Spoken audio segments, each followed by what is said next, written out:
अस्सलाम वालेकुम dear students. आज की वीडियो में हम डिस्कस करने जा रहे हैं first year English text book. ये सीरीज़ अब चलेगी टेक्स्ट बुक ट्रांसलेशन की।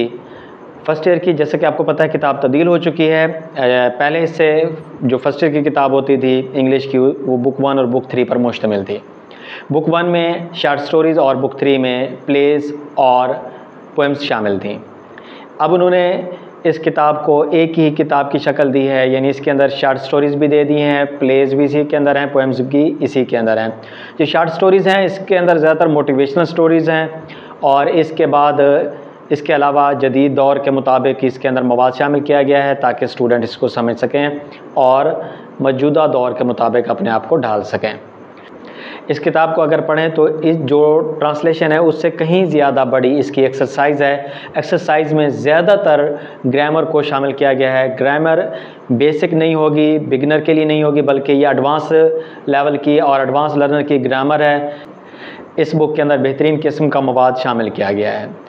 इस किताब को पढ़ने के बाद स्टूडेंट जदीद दौर के तकाज़े को पूरा करते हुए सारी चीज़ों को समझ सकेंगे और उसके मुताबिक चल सकेंगे।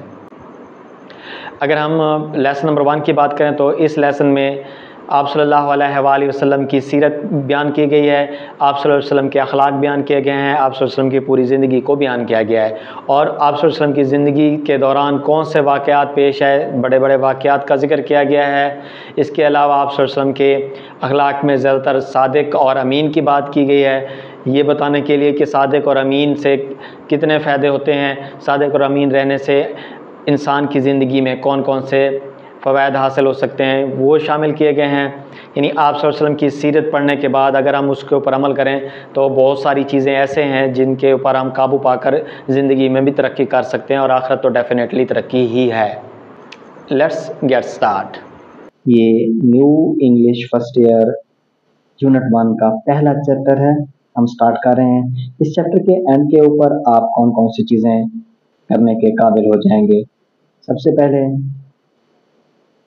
दलाइल और मुबाहिसे के ज़रिए मतन का जवाब दे सकेंगे। अफसानवी और गैर अफसानवी मतन को दुरुस्त तरीके से हम आहंग और आवाज़ के उतार चढ़ाव के साथ आप पढ़ सकेंगे।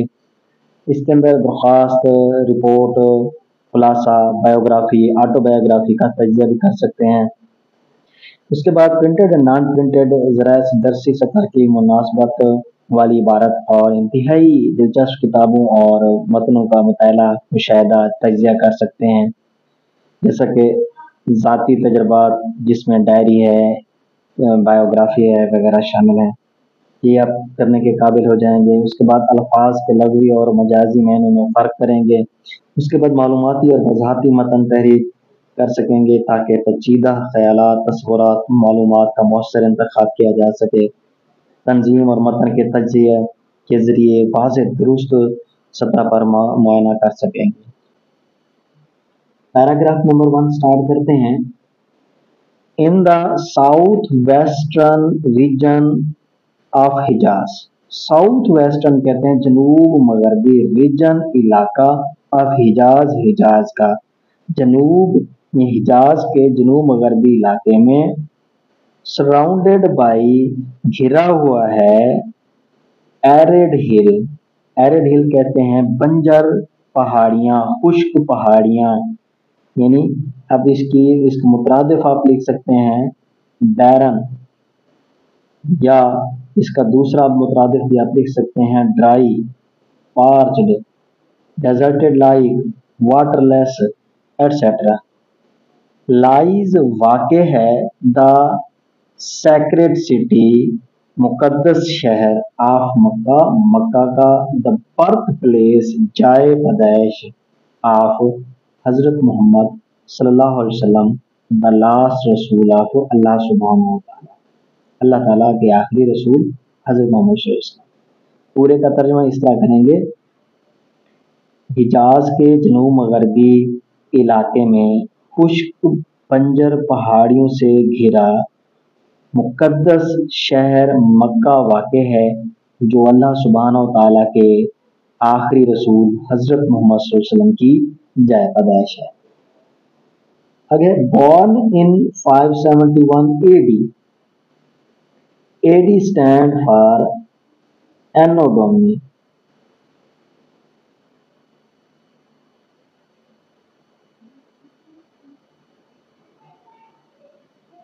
एनोडोमी। into the noble and highly esteemed, noble, मुकद्दस, मुअज़्ज़ज़, highly esteemed, आला नस्ब का, क्लेन कबीला ऑफ कुरैश, कुरैश के, रसूलुल्लाह सल्लल्लाहु अलैहि वसल्लम नॉन एज बेनिफैक्टर। बहुत इंपॉर्टेंट याद रखना है, जितने भी लेसन के अंदर बोल्ड लेटर आएंगे वो उनका बोर्ड के अंदर आने के चांसेस ज्यादा हैं। अब हम बेनिफैक्टर को देखें, मोशन, यानी इसके सिनोनिम अगर हम देखें, पहला है सपोर्टर, सपोर्टर। अगर दूसरा देखें हेल्पर। इसके अलावा अगर आप कोई और ऐड करना चाहते हैं तो वो भी कर सकते हैं, जैसे इसका डोनर भी होता है, और इसके अलावा बैकर यानी पीछे खड़ा होने वाला बैकर भी आप लिख सकते हैं। ये सिनोनिम आ सकते हैं। ऑफ ह्यूमैनिटी, इंसानियत। अपीयर्ड, जहर हुई, खड़ी है। एट अ टाइम, उस वक्त। व्हेन द वर्ल्ड वाज इनगल्फ्ड, जब दुनिया धसी हुई थी, फंसी हुई थी, डूबी हुई थी। इनगल्फ्ड, डूबी हुई थी। इन इग्नोरेंस, जहालत में। एंड मॉरल डिके, अखलाकी पस्ती। अब इसका पूरे का तर्जुमा हम करेंगे। आप सल्लल्लाहु अलैहि वसल्लम की विलादत बासादत 571 ईस्वी में कुरैश के एक मुअज़्ज़ज़ और आला नस्ब कबीले में हुई। रसूलुल्लाह सल्लल्लाहु अलैहि वसल्लम जो मोहसिन इंसानियत के तौर पर मशहूर हैं, उस दौर में जलवागर हुए जब दुनिया जहालत और अखलाकी पस्ती में डूबी हुई थी। आगे देखते हैं द सोशल फैब्रिक, समाजी ढांचा। फैब्रिक, ढांचा ऑफ सोसाइटी, मुआशरे का। वाज टर्न बाई एडॉल्ट्री, बुत परस्ती। ये बहुत इंपॉर्टेंट लफ्ज आ गया, एडॉल्ट्री, बुत परस्ती को कहा जाता है। आइडल वर्शिप, पहला इसका है आइडल वर्शिप।